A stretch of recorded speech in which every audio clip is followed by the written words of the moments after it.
Listen, Queen, your anxiousness in relationships is telling you something about who you are, where you come from, and what you still need to heal.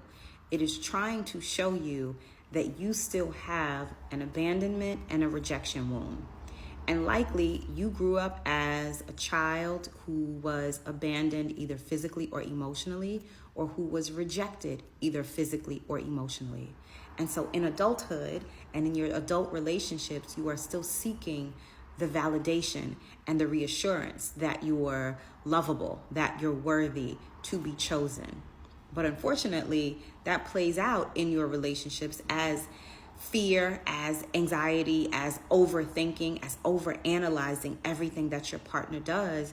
And it creates this constant state of self-sabotage, right? Even if you have a good partner, you question whether or not that partner really loves you, really cares about you. You question whether or not you're really worthy of being loved and being chosen. And you often show up as clingy and needy in the relationship to the point where the other person does choose to move on, furthering and deepening that abandonment and that rejection wound that you have.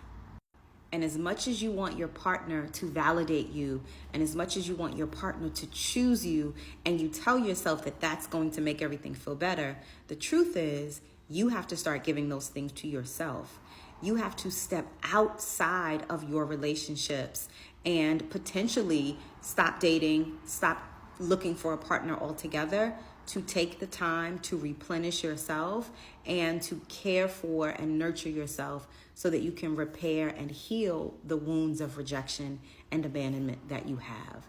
Because every time you enter into a relationship with this anxious attachment style, with this fear of rejection and abandonment, you are actually deepening your hurt as opposed to healing the wound.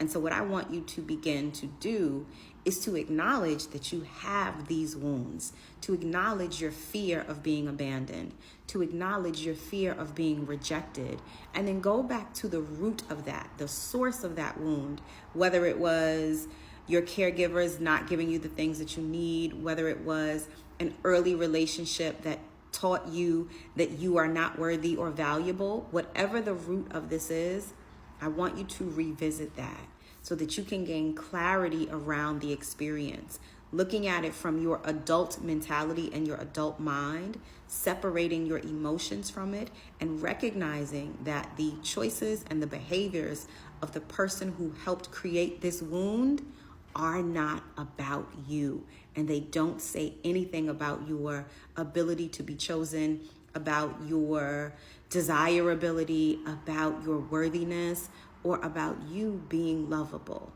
You have to get back to the source of that, get clarity around the experience that actually happened, and begin to correct it in real life, in real time, for yourself. That is the only way that you will be able to heal the wound, resolve the anxiety, and start operating with a healthy relationship style. If you have any questions for me or comments, I would love for you to leave them down below, and let's continue the conversation there.